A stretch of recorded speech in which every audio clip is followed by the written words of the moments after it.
औज़ुबिल्लाहि बिस्मिल्लाहिर्रहमानिर्रहीम। नाज़रीन किराम, पोता और पोती का जो कानून वरासत कुरान पाक के हवाले से है और जो सुप्रीम कोर्ट के फैसला जात की रोशनी में हम आपको बताएंगे।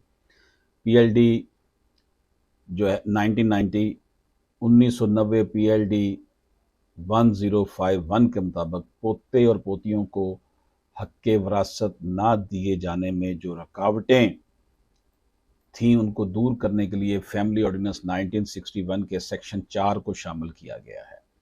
इसकी तशरीह वेस्ट पाकिस्तान मुस्लिम पर्सनल लॉ एक्ट 1962 के सेक्शन के तहत की गई और दोनों कवानीन इकट्ठे तस्लीम किए जाते हैं।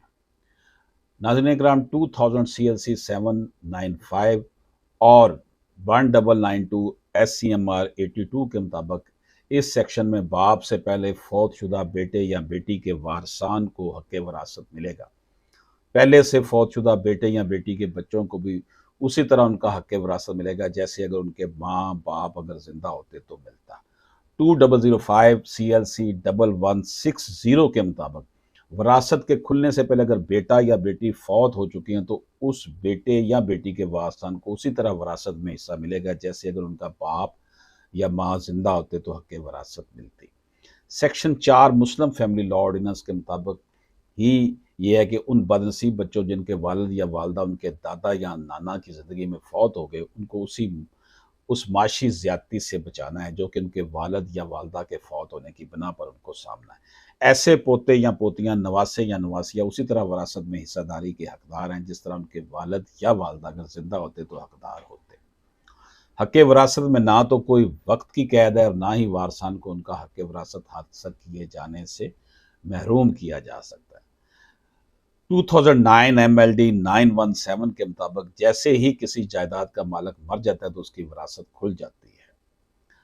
1999 MLD 1140 और PLD 1993 के मुताबिक किसी भी रेवेन्यू अथॉरिटी की विरासत के हवाले से मोहर की ज़रूरत नहीं है। PLD 1990 SC 1051 के मुताबिक जो है वो ये है कि ऑर्डिनेंस जो है 1961 के सेक्शन 4 में इस्लामी शरीयत को तजावज़ नहीं किया गया। फ्री कैन को शरीयत के मुताबिक हक़ वरासत दिया जाए। वारिस के पहले से फौत शुदा बेटे की बेवा और बेटियों को उतना ही हिस्सा मिलेगा जितना अगर उनका बाप जिंदा होता तो मिलता। सेक्शन 4 के मुताबिक फौतशुदा बेटे के वारसन को इतना ही हिस्सा दादा की विरासत में मिलेगा जैसा अगर उनका बाप जिंदा होता तो मिलता। 1999 YLR 2182 के मुताबिक ऐसे अफराद जिनके वालिद या वालदा अपने वालिद से पहले फौत हो चुके हों उनको अपनी वालदा या वालिद से मिलने वाला जो हिस्सा विरासत का प्रॉपर्टी का वो मिलेगा। इसी तरह नाज़रीन इकराम 1999 CLC 1216 के मुताबिक उनको सिर्फ वही मिलेगा जो इनका हिस्सा मिलता है। इसमें किसी तौर पर भी इजाफा जो है वो नहीं हो सकता और ना ही वारसान को उनके हक़ वरासत से महरूम किया जा सकता है। 2009 MLD 917 के मुताबिक जैसे किसी जायदाद का मालिक मर जाता है तो उसकी वरासत खुल जाती है। 1999 MLD 1140 और PLD 1993 LAH 575 के मुताबिक किसी भी रेवेन्यू अथॉरिटी की विरासत के हवाले से किसी तरह की तस्दीक की ज़रूरत नहीं है। वो खुल जानी होती है विरासत जब कोई किसी का वारिस बनता है। नाज़रीन इकराम, हमारे यहाँ ये बात बिल्कुल, अगर कोई मुसलमान किसी गैर मुल्क में फौत हो जाता है और उसकी विरासत अपने मुल्क में तो उसके वारसान को वो हक मिलेगा जो उस मुल्क में कानून है, पाकिस्तान में जो कानून है। और इसी तरह अगर किसी मुसलमान की जायदाद बैरून मुल्क और वो अपने मुल्क में फौत हो गया इसके वारसान को जायदाद मिलेगी।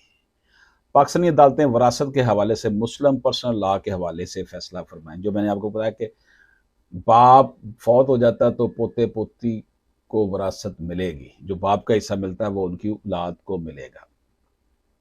पाकिस्तानी अदालतें सीपीसी के सेक्शन 20 के तहत अपने फैसले पर अमल दरामद करवाएं। 1992 SMER 935 के मुताबिक जायदाद छोड़कर फोत होने वाले शख्स ने अपने पीछे एक बेवा और एक बेटी और एक पहले से फौतशुदा बेटे की बेटी छोड़ी। फौतशुदा जायदाद के वारिस की बेवा को 1/8 हिस्सा और बेटी को 7/24 हिस्सा मिलेगा, जबकि पहले से फौतशुदा बेटे की बेटी ने 14/24 हिस्सा मांग लिया। अगर उसका वालिद जिंदा था तो उसको उसके दादा की विरासत में से उतना मिलना चाहिए। पहले से फौतशुदा बेटे की बेटी को 1/2 हिस्सा मिलेगा उस हिस्से का, अगर उसका बाप जिंदा होता जो उसके बाप को मिलना था। ट्रायल कोर्ट से दुरुस्त डिग्री ली, बेटी को 7/24 हिस्सा दिया जाए। पहले से फौतशुदा बेटे का बकाया हिस्सा जो कि 7/24 है वो शरई वारसान में तकसीम हो जाएगा। 1988 कराची 446 PLD के मुताबिक पहले से फौतशुदा बेटे की बेटी और बेटे को हक़ वरासत से महरूम नहीं किया जा सकता। नाज़रीन इकराम, अब आते हैं कुरान पाक के इस्तदलाल पर। ये तो था पाकिस्तान में मरवजा कानून के पोते और पोती नवासे और नवासी को हिस्सा मिलेगा अगर उनका बाप फौत हो गया। यहाँ दो असूल ज़हन में रखिए। एक ये कि तकसीम वरासत कराबत के असूल पर मबनी है, किसी वारस के मालदार या नादार होने और काबिल रहम होने या ना होने पर इसका मदार नहीं है, ये रिश्तेदारी की बता। दूसरी यह कि अकलन व शरन वरासत में जो है ना वो कुर्बत का असूल जो है वो जारी होता है, यानी कि इसमें असूल क्या है? कुर्बत का असूल है, जिसका मतलब जो है वो यही है कि जो शख्स मैयत के साथ करीब तर हो, रिश्ता रखता हो, उसके मौजूद होते हुए दूर की कराबत वाला वारस का हकदार नहीं होता। ये यानी कि जो करीब है उसको हिस्सा मिलेगा, जो करीब नहीं है उसको वरासत में से हिस्सा नहीं मिलेगा। तो नाज़रीन इकराम, इन दोनों असूलों को सामने रखकर गौर कीजिए कि एक शख्स के अगर 4 बेटे हैं और हर बेटे के 4 लड़के हों तो उसकी जायदाद लड़कों पर तकसीम होती है, पोतों को नहीं दी जाती। इस मसले पर शायद किसी को भी इख्तलाफ नहीं होगा। इससे मालूम हुआ कि बेटों की मौजूदगी में पोते वारस नहीं होते। अब फर्ज कीजिए इन 4 लड़कों में से एक का इंतकाल वालिद की ज़िंदगी में हो जाता है, पीछे इसकी औलाद रह जाती है, इसकी और वो दादा की उसकी जो है औलाद की वही हैसियत रखती है जो दूसरे 3 बेटों की औलाद की। जब दूसरे बेटों की औलाद अपने दादा की वारस नहीं, क्योंकि इनसे करीब तर वारस यानी लड़के मौजूद है, तो मरहूम बेटे की औलाद भी वारस नहीं होगी। अगर ये कहा जाए कि अगर चौथा लड़का अपने बाप की वफात के वक्त जिंदा रहता तो उसका चौथाई हिस्सा मिलता, अब वही हिस्सा इसके बेटों को दिलाया जाए, तो ये इसलिए गलत है कि सूत में इस लड़के को जो बाप की ज़िंदगी में फौत हुआ, बाप के मरने से पहले वारस बना दिया गया। हालांकि अकलन व शरन किसी कानून में मौरस के मरने से पहले वरासत जारी नहीं होती। अलगर्ज अगर इन पोतों को जिनका बाप फौत हो चुका है पोता होने की वजह से दादा की वरासत दिलाई जाती है, तो ये इस वजह से गलत है कि पोता इस वक्त वारस होता, जबकि मैयत का बेटा मौजूद ना हो, ना तमाम पोतों को वरासत, वरना तमाम पोतों को वरासत मिलनी चाहिए। अगर ये कहा जाए कि बेचारे यतीम पोते पोतियां रहम के मुस्तहिक हैं, इनको दादा की जायदाद से ज़रूर हिस्सा मिलना चाहिए, तो ये जज्बाती बात है। अव्वल तो इसलिए गलत है कि तकसीम वरासत में ये देखा ही नहीं जाता कि कौन काबिल रहम है और कौन नहीं, बल्कि कराबत को देखा जाता है।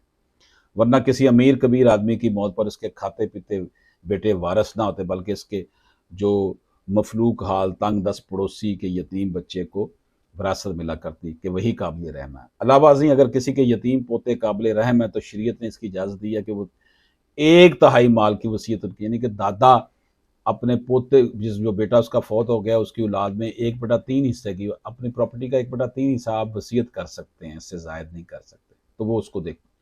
ये कुरानिक अंदाज में जो बहस है वो मैं अब आपको कर रहा हूँ।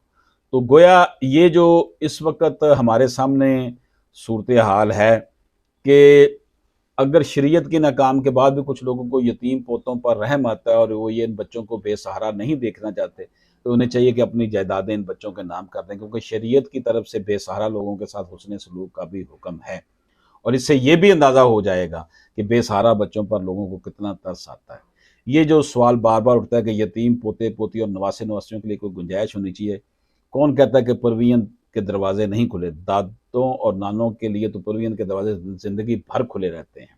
किसी के पोते या नवासे से नवासे यतीम हो जाएं तो फ़ौरन ही उनकी मदद की जा सकती है। अल्लाह ने मालदारी से नवाजा है तो इनके लिए एक मुनासिब फ़ंड या जायदाद का इंतज़ाम दादाजी को कर देना चाहिए। किसी हद तक इनके हक़ में वसीयत के दरवाज़े भी ज़िंदगी भर खुले रहते हैं, फिर भी इनसे लापरवाही क्यों बरती जाती है? हकीकत ये है कि कोई ये सब कुछ जीते जी नहीं करना चाहता। फ़राइज़ से गाफ़िल इन नाक़बत अंदेश लोगों के लिए कानून बदलने की फ़रमाइश दीदा दिलेरी है। कबल अज़ वक़्त हाइपोथेटिकल बातें सोचकर खुदाई कानून में नक़्स ढूँढने वालों को अक़ल के नाख़न लेना चाहिए, यौम हिसाब से डरना चाहिए। नाज़रीन किराम, मैंने आपको पहले जो इस वक़्त मरवजा कानून है जिसमें पोते और पोती का हिस्से का इस्टम कानून है कि अगर कोई बाप फ़ौत हो जाता है, औलाद है, यानी अभी दादा ज़िंदा है तो अब्बा फ़ौत हो गया, तो दादा की विरासत में से जो बाप को हिस्सा मिलना है, वो पाकिस्तानी कानून के मुताबिक वो उसको मिलेगा। मैंने ये जो बातें आपके सामने की